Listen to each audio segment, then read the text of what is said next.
I'm Stacey, and I am a woman empowerment coach, and I'm so excited to share a soulful self-care conversation today. Sunshine, good to see you again. Had to walk out to let you back in. Stuck in a storm of a relationship. Lost my fire. Oh, and I forgot about me for way too long. But it's rolled on. Now there ain't no shade around here. Won't you leave the And you are back for another episode of Soulful Self-Care Conversations. And I'm so excited because this area we're going to talk about today, all different areas I love. It's what I love to coach on, and some of it's what I've gone through personally in my life as well. And so today, Stacey Johnson, who is a grief coach and resilience mentor, along with the founder of Anchor Resilience, she helps accomplished women stop over functioning, regulate emotions, and rediscover themselves. Through her spiritual behavior shift method, she guides women to build peaceful relationships, heal after loss, and rise as confident leaders in life and family. I'm so excited to have you here today, Stacey. I know you and I spoke before about my grief journey, and I'm really excited to share this very important message with others. So, those that are listening, grab a cup of tea. But if you drink coffee, I'll forgive you. Grab a piece of paper and a pen. But if you're driving, just turn it up, listen closely, and then come back and read the show notes because everything will be in there. But welcome to the show, Stacey. Thank you, Pearl. Thanks for having me. Yes, definitely. Okay, so one of the things that I always do at the show, we start out with only one question. It's predetermined. The rest is truly a conversation. And that is, Stacy, we want you to introduce us to little Stacy. We want you to take us back to time when that little girl was looking at the world as a big, huge fishbowl and what she wanted to do in life. Tell us a little bit about what little girl Stacy was like and what she wanted to be when she grew up to this amazing adult she is today and how the two might correlate together. Yes, when I was younger, I think like every little girl wanted to be a teacher, and I just wanted to, I saw this passion for helping kids even at a younger age, like I thought of being a teacher. I knew I didn't want to be a nurse because I did not like blood.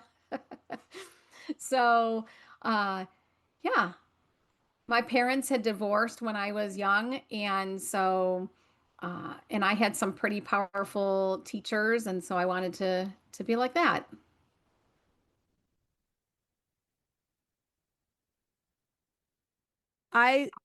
So funny. It's interesting how many coaches that come on and speak with me have the same kind of thing. My little girl too wanted to be a teacher growing up. I wanted to impact the elementary age kids and really make a difference in their lives. And I didn't have the opportunity to do that either. However, I jokingly tell my clients, my friends, I get to coach them now when they're like this great middle-aged female and doing these powerful things or need to get back on path to doing the powerful things that we've put our armor on of all the titles we wear instead of being who we are meant to be, our living our who Stacy's supposed to be, who's Pearl's supposed to be, whoever the listener put in your name supposed to be. So I love that you remind us of that. So thank you so much for letting us play with little girl Stacy for a few minutes. I love that. Yeah. Yeah, Yeah. little girl Stacy wanted to be a teacher, and then when she went to college, realized there was a lot of teachers that went into psychology. Yeah, it's just crazy how that everything shifts and that's what like our oldest one college wasn't for him. He did a year, I was like that's not him. My youngest one, college was for him. Got a great career, met an amazing wife, and they actually work for the same company and the same type of career. So you just never know where you're going to be brought to. Us, I think it's awesome. Right.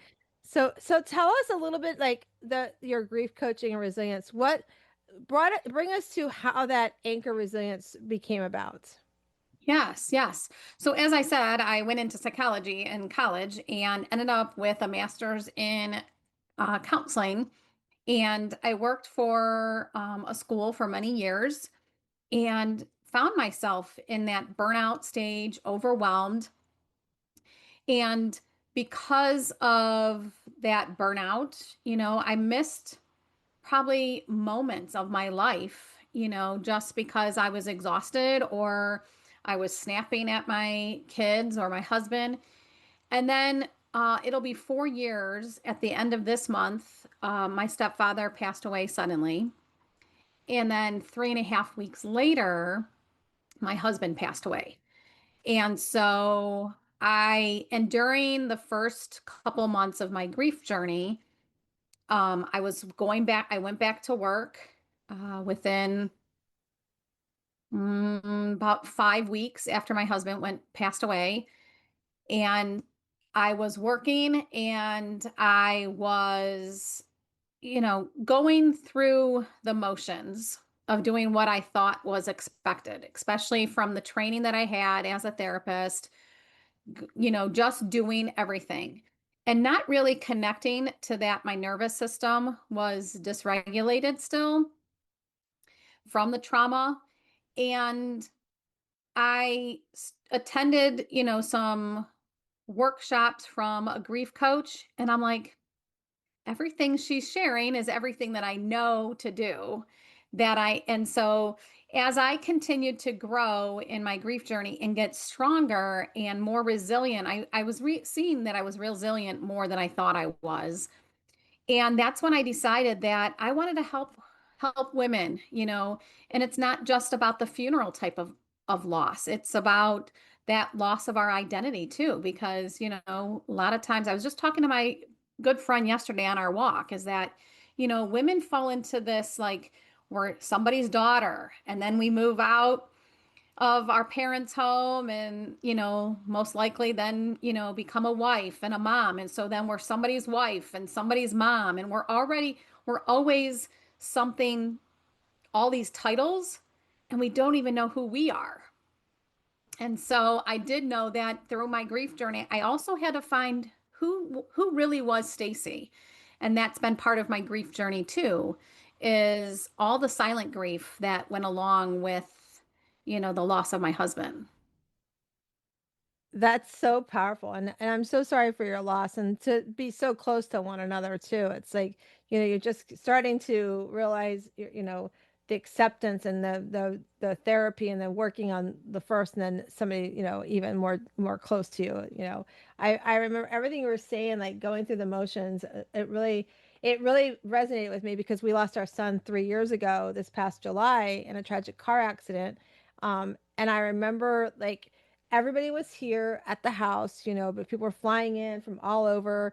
And I remember I got a phone call, and it was somebody I knew. I'd spoken at a couple of events, and she's like, "Hey, at the moment she told me I was getting an award, the city of Syracuse was being named after me, and I was like, okay, okay, yeah, yeah, yeah, I'll be there, be there.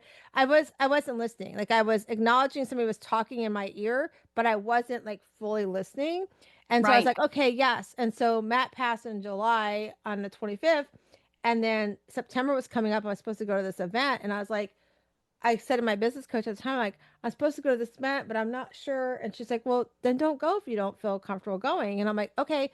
So when I called, she's like, Pro, you cannot not come because the city of Syracuse is being named after you. And I was like, and the most ironic thing is that I have really had no connection to Syracuse other than this person.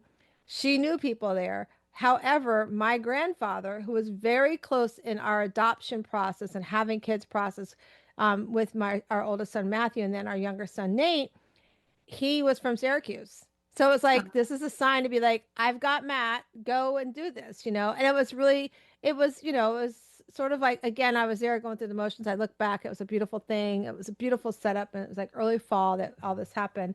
But yeah, it was like when you said going through the motions, I remember that first, like, probably year or 6 months to a year, that was just like, okay, I have to get up, I have to do this, and to wear, like, you were talking about the title and the armors, like, I was wearing this grief armor at the time. It's like, okay, I need to, like, really get back to do the work I coach other people to do, right? And Right. rightfully so, people would have been like, if I stayed in my bed the rest of my life and cried my life away, they'd be like, oh, she lost a son.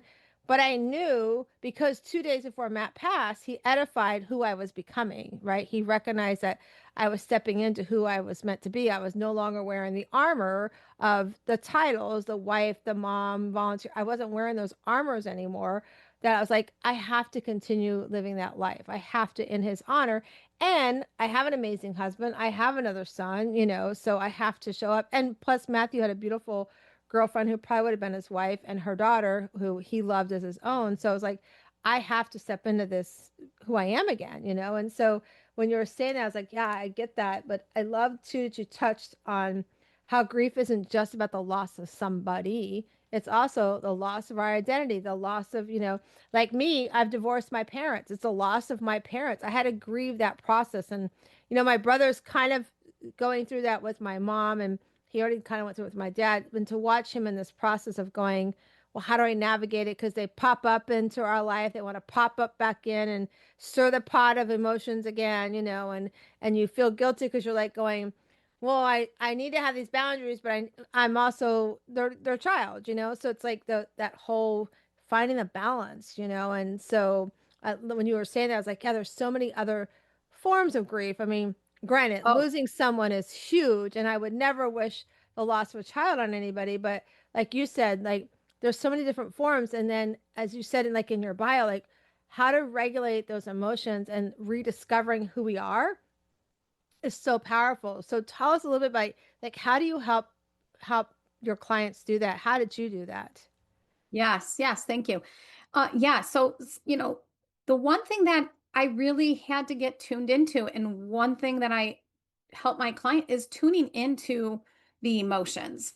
You know, we Yes, and especially, like during grief, someone says, "How are you?" And even outside of grief, we typically answer, "Okay." Even if we're feeling really, really crummy, it's okay or fine. Well, that doesn't help me identify what I'm really feeling. And so learning to accept the feeling that I'm feeling and acknowledge it, but then how do we release it so that we don't continue? Because every time we say okay or fine, it's a one way that our brain is just stuffing that emotion. And when we stuff our emotions, it is another way that our body stays dysregulated.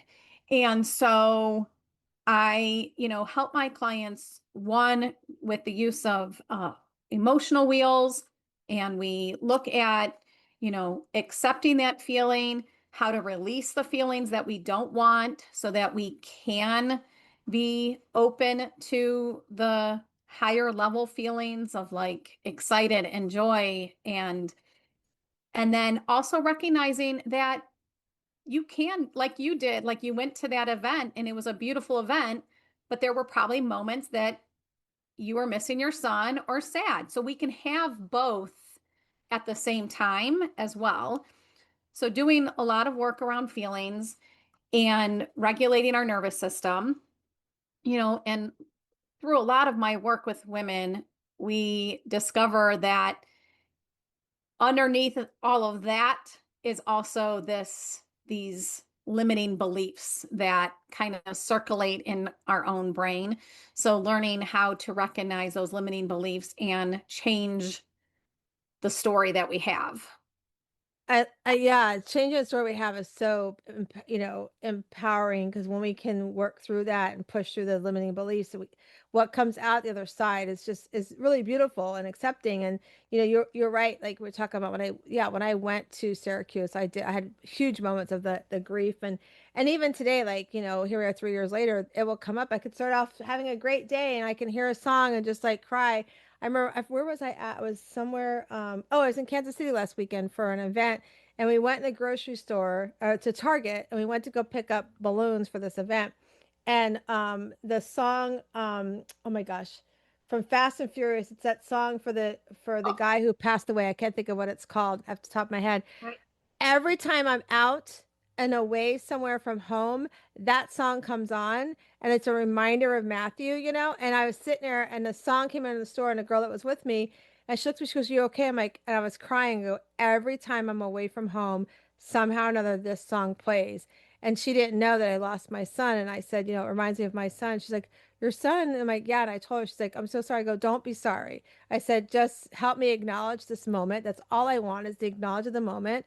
And Right. I don't want pity, because I can say we were blessed to raise him for 25 years. It was a blessing. I still have, last night I had the craziest, funniest dream about him last night. So it's like, all of a sudden he showed up out of the blue. He's like, "You want to go to a movie?" I'm like, "Don't you want to talk about what's going on?" I was like, it was the craziest thing, but I just, those moments I take. And then, you said something too that resonated with me and reminded me too is for those that are listening, I want you to hear this thing I'm going to say. And that is when you ask somebody like how they're doing, don't be surprised because the person that's now listening has had some grief. Tell them the truth. Like, be honest. You know what? I'm having a good day, but I'm also having some struggles and missing my loved one or whatever that case may be.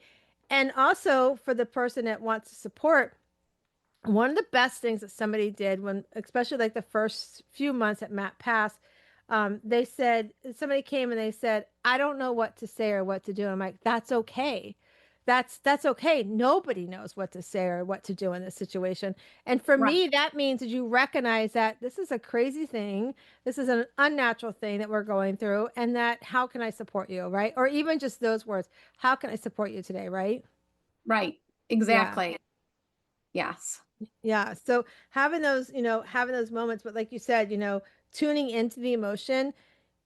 I remember my first grief meeting I went to with and Lisa, she's listening. We both say we're really good friends, but we wish we never met each other because she sat with my family and I at the funeral, and she also lost a son, right? So we both wish we weren't in this club together. But I remember like her and I were together, and somebody was talking about the you know the the different processes and everything and how people ignore it. I don't want you to ignore it, but my first grief meeting I went to with her, there was a lady that was sitting there, and God bless her, she had lost her son, and then I think shortly later it was her nephew or grandson, I can't remember. And it had been 20 years, I think, since she lost her son. And she's like, she was crying. She's like, "This is why I don't like to come to these meetings because I cry." And I reached over to her and I said, "Can I say thank you? Thank you for reminding me that this feeling is never going to go away and it's going to come up at some shape or form, and acknowledge it. Don't be afraid to come because you actually give me comfort to know that 20 years from now I'm still going to miss them, and it's okay to still miss them, and it's okay to have these feelings." Right. Yeah. Exactly. I always say that, grief is part, but like we grieve because we love someone, and that's why that grief, it doesn't really go away when they pass. And there's no timeline because there was no timeline on love. Like I will always love my husband. It won't, nothing will change that. So, yeah, there's going to be days that, Yeah. I'm glad you said that too, because like I have a friend, she just wrote a book. Lisette, if you're listening, I love you, girlfriend. She wrote a book and she talks about how she lost her husband.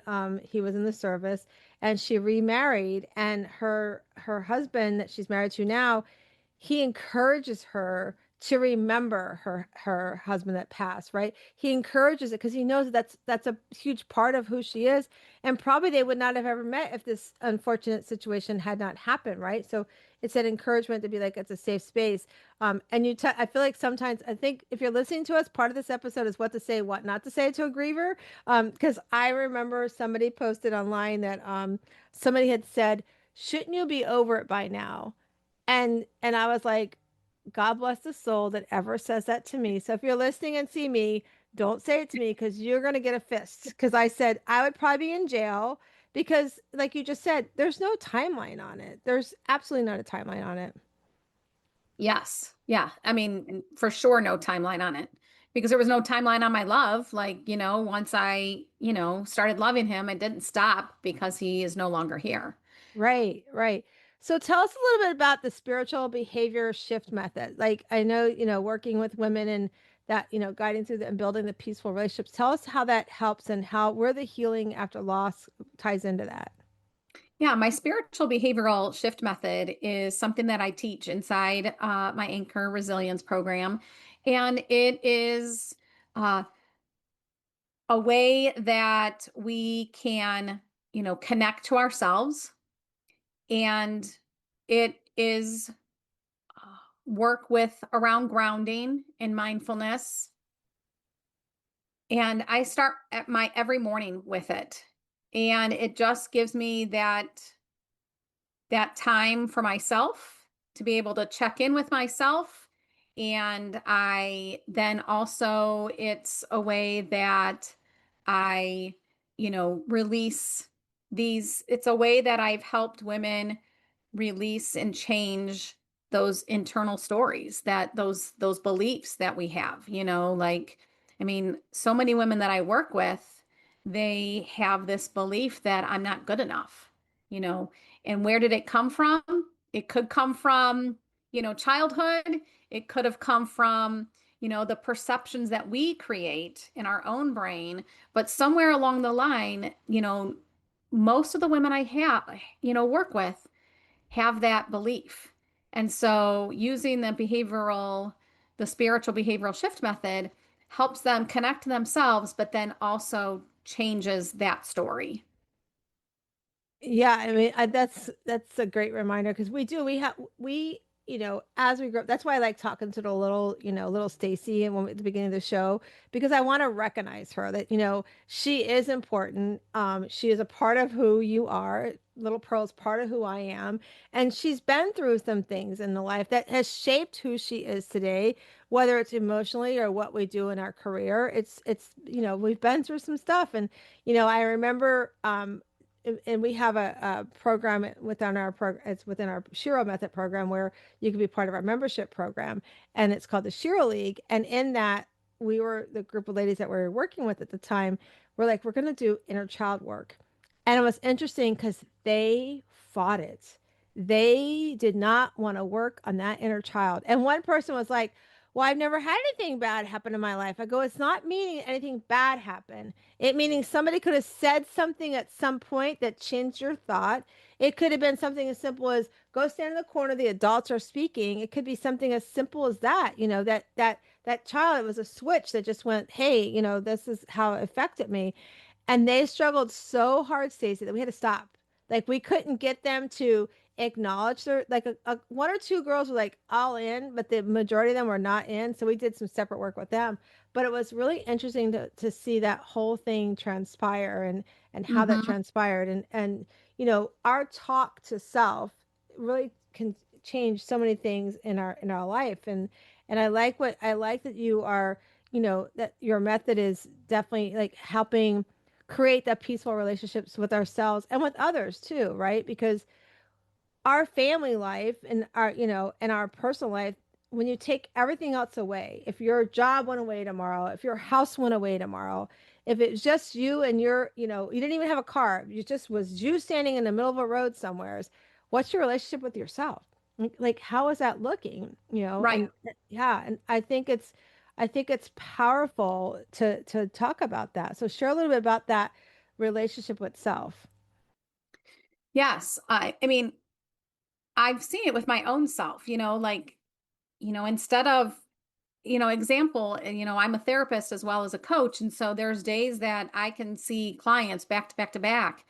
And 5 years ago, I would have been exhausted, at the end of the day, just mentally drained because I would take on everybody else's kind of feelings. But now that I have that more of that connection to myself, I'm able to, even because I do break up, seeing clients, I always give myself at least 5 minutes in between.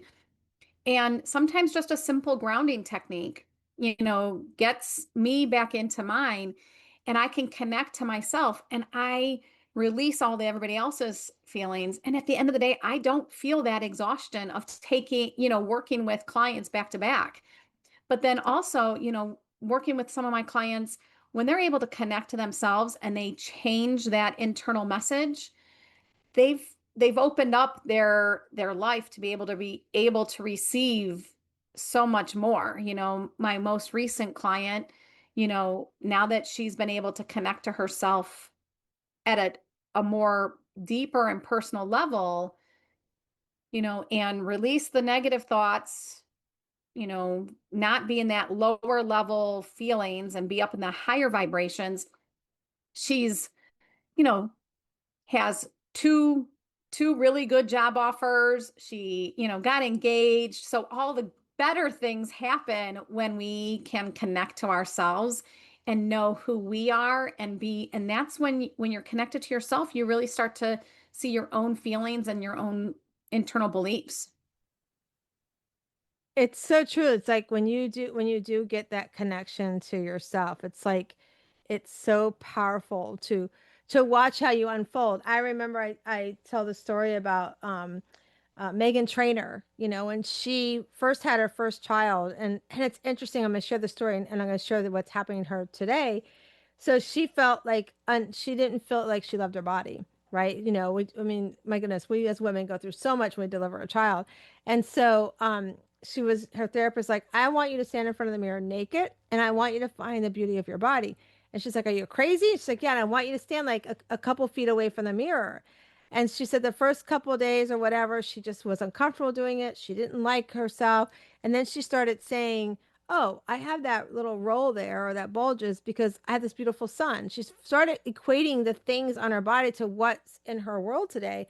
And it was at the point that I had heard that I, excuse me, I remember looking in the mirror one time shortly after Matt passed, and I've got like this little wrinkle. And I'm like, where the heck does this wrinkle in my eye come from? And then I realized, you know what? That's because I was crying and missing Matthew. So those wrinkles, they're there, and that edifies it. Now let's come full circle. Just recently, I mean, she was beautiful no matter who she is. Her music is amazing. Her messaging in her music is amazing. And so she's been on this health journey to get healthier. And people are now giving her a hard time saying she's too thin. It's like, you know what? Just leave, let us be where we are. It's our self thing. And so around that time when the first part of her standing in front of the mirror was happening, I remember I was working with a client who was like, hold on one second, sorry.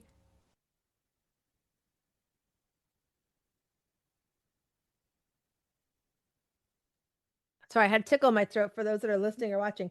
But anyway, so she was standing in front of there, and I remember I was working with a client who said, Pearl, I'm sick and tired of saying affirmations that don't sound real. And I was like, well, give me an example. And she's like, well, this previous coach I work with, she kept telling me, stand in front of the mirror because she wanted to have more income, right? Stand in front of the mirror and tell yourself you have all the money in the bank, right? And she goes, but Pearl, I don't have all the money in the bank I want. I'm like, okay, so flip the switch.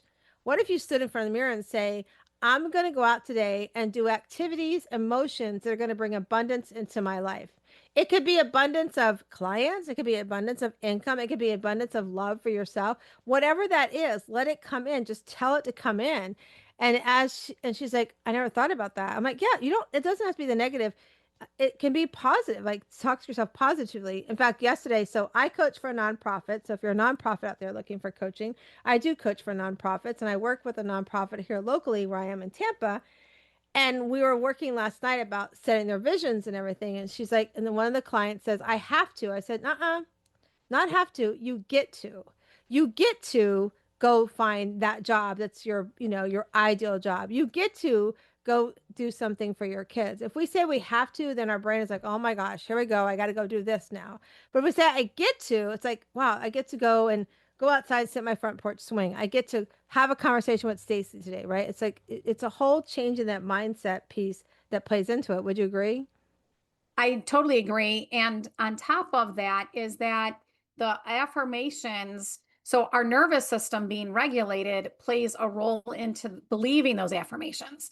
If our body is dysregulated and we're saying these affirmations, then our brain is basically calling baloney or bullshit on it. They're like, it's not true because your body's not feeling it because it's not regulated. So, and that's one of the things that I work with my clients too, is because we have to have that, like I say, it's like the whole person, your brain and your body have to be kind of connected and regulated.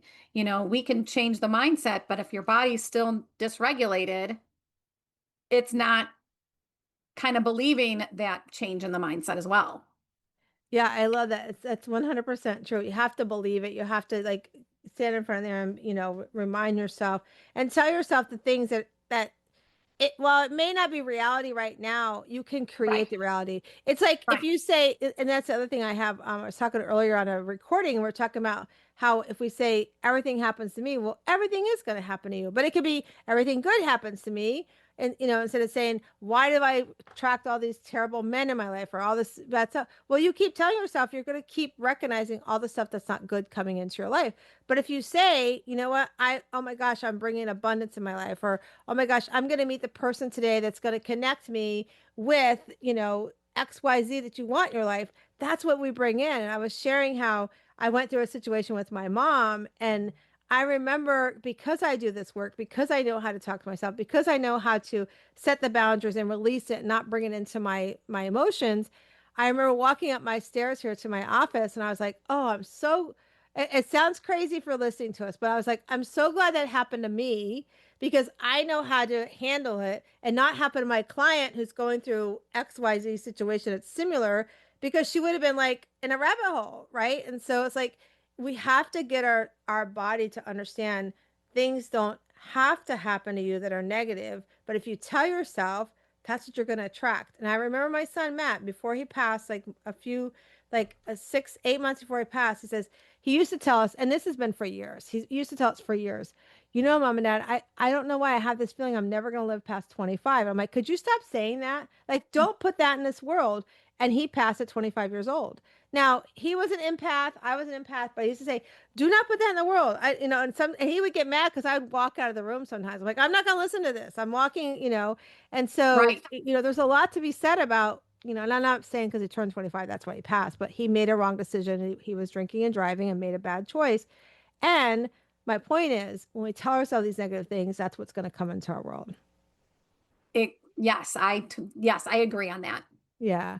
And so I love I love the program that you're doing. I love that you're helping, becoming this confident leaders, because I feel like in today's world, I love, and I've reached out to this mom a few times, but there's even more moms that are doing this now. So if you're a mom, listen up, keep doing this.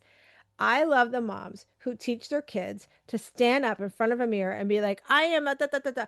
At our retreat recently, one of our speakers, she played this mirror, this little girl.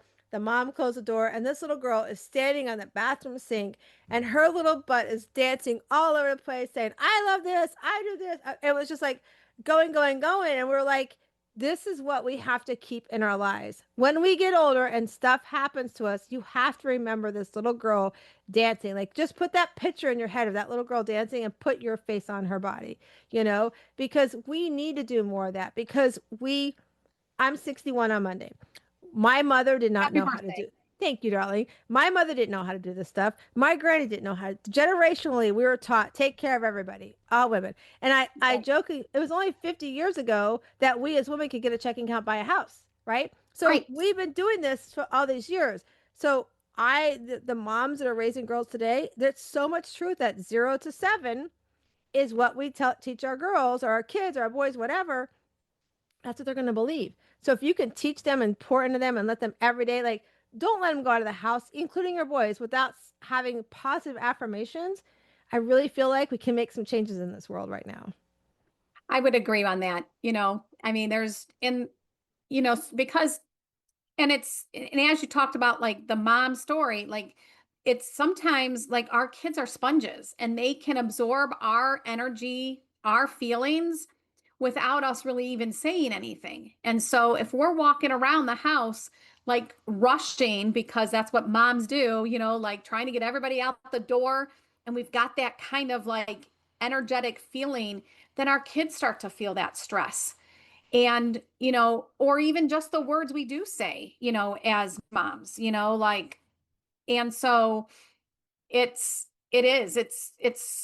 if we can, yeah, act like that little girl dancing in the mirror It and was having such a fun with fun life. video. Yeah, it was such a fun video watching it. I remember, and my sister-in-law, I talk about her all the time on the show. So if you guys are watching, you're going to hear it again or listening. And if my sister-in-law Melissa is watching or listening, this is a shout out to you again.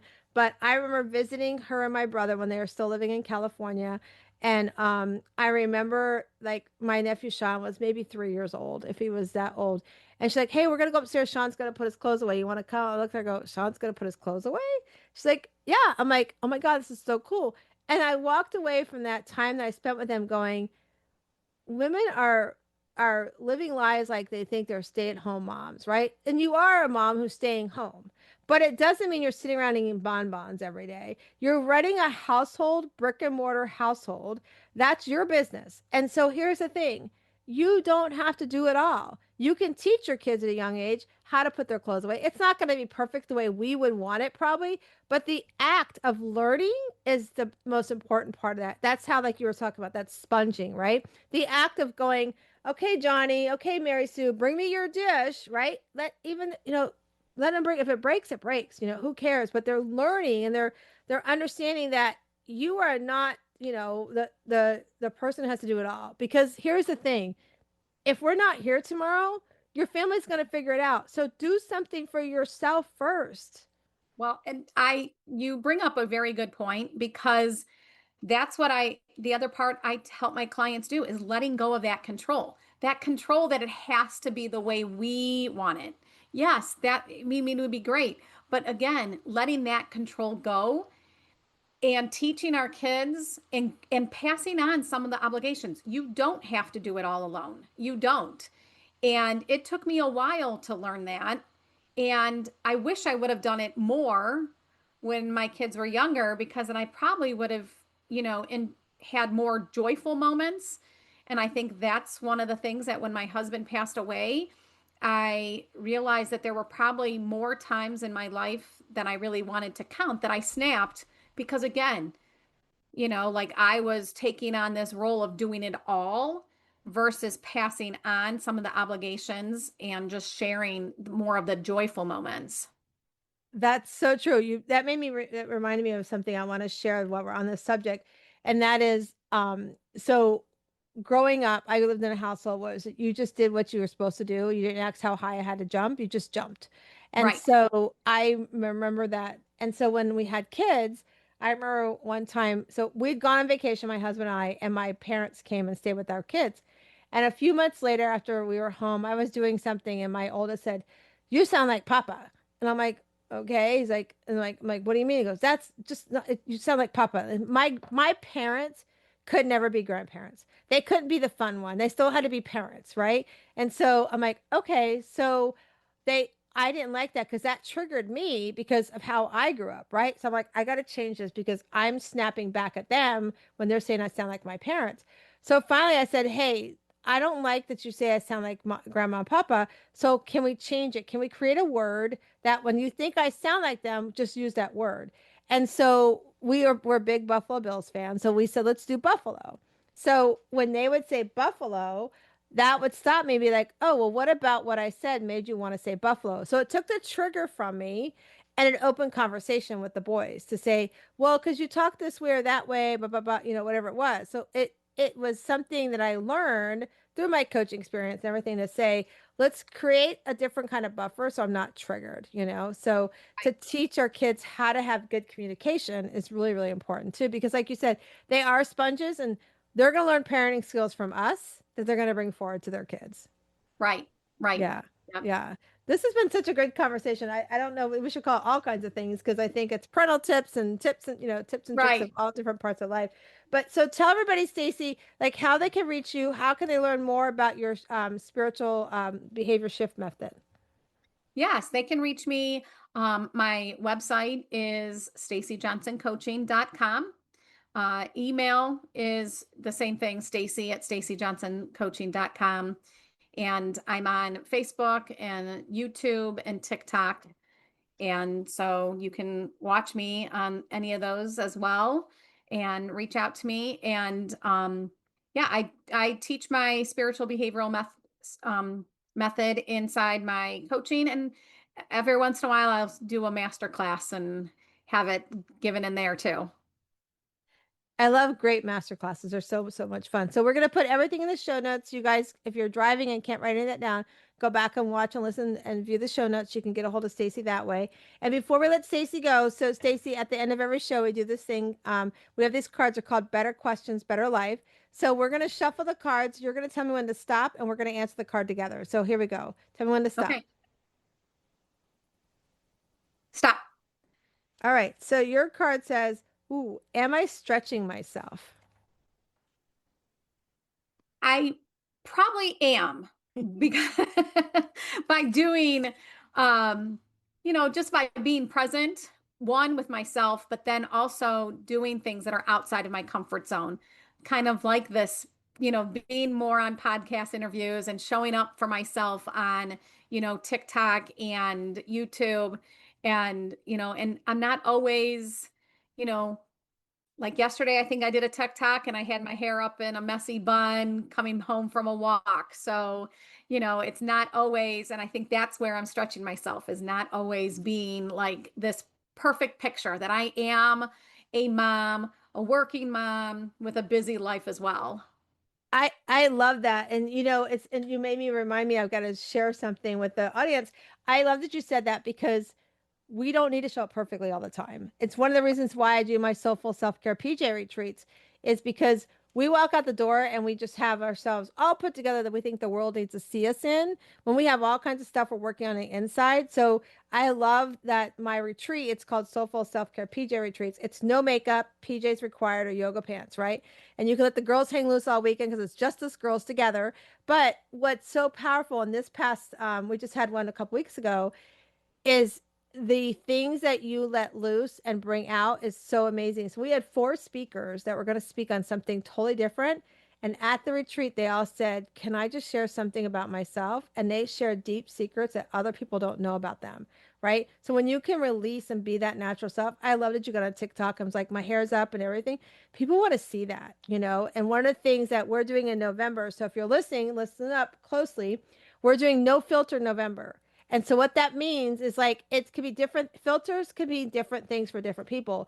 Like some people, if you're listening, Elizabeth, I love you to death. But Elizabeth, I've told her she's not allowed to put any filters on her picture she's putting online, right? Because when we put a filter on, we don't get to see the beauty. And she's like, "Well, I do because I don't wear makeup." I'm like, "Do you know I never knew you didn't wear makeup? Because when I'm with you, your skin is so naturally beautiful. I think you have makeup on, right?"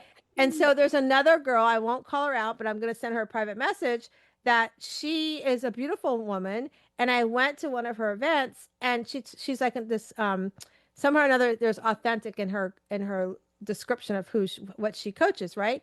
And I'm like, everything she has is a filter, including when she's standing on the beach. And I'm like, that's not being authentic. If you're telling me you're an authentic coach and you're teaching me to be authentic, you're filtering every single thing you're putting online. That's not authentic. Because when I arrived, she looked totally different than what I saw online, right? And so that's not being authentic. And so I filter could be like no makeup, or filter could be no filter. For my husband and I, we're gonna filter out sugar. Like we're gonna have no sugar month in November, right? So the filter could mean different things. Filter could mean I'm gonna learn how to say no to somebody else and something 3 times a Sure. day, right? So we're gonna do that in November. It's no filter month. I usually do no makeup month, but I'm like, I want to do something different this year. Something especially as we're going into the new year, like what is something you want next year? And how can we start building on it now? So if it's like for me, the other part is my word for next year. I'm already working on it called streamline. What am I streamlining out of my business? What kind of things am I spending money on that I can get rid of that I don't need to be spending that money on, right? So I'm already like, in fact, my husband's gone this week. I'm like, I'm going to look at my stuff. I'm going to streamline subscriptions and whatever that is, right? And so that's what we're doing in November because when we can start streamlining or filtering out the things that don't serve us, stretching, that's where my stretching's coming in. That's how we can stretch ourselves. So I love that you are stretching yourself, being authentically on social media, everything, because people want to see who we really are. They don't want Right. to see the fluff because they know that the fluff is, just the fluff. So I think it's powerful. I love that we had this conversation today. We'll put everything on how to reach you online. But before I let you go, and before we say goodbye to the audience, I just want to remind everybody we come into this world. We are a rough oyster. There's a lot of work to be done to open that oyster up. But as you open the oyster up, you're going to find your inner pearl to greatness. And you're going to go be the Shiro that you are, strong, happy, empowered, radiant, original self. So go out and do that today. And I want to thank you again, Stacey, for being on the Thank show. you. Oh my gosh, that was so much fun, you guys. Like Stacey and I went into the conversation thinking we were going to talk about one thing. We talked about something totally differently, from grief to, what to say, what not to say to people grieving, to motherhood and things we say to our kids. So as we said, we're all sponges. So I want you to walk away from this episode thinking, what am I soaking up in my life today that does not serve me anymore? And when you think about that, I want you to squeeze that out. I want you to really think about a sponge and you're squeezing out the things that don't serve you anymore. And it could be the negative self-talk. It could be people in your life that are not really serving you any longer.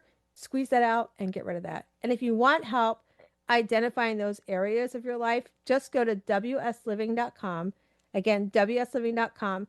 book a cup of tea with me. Let's spend a little bit of time together and just identify some of the things. It's a totally free call. Talk to you soon. All clean. Why did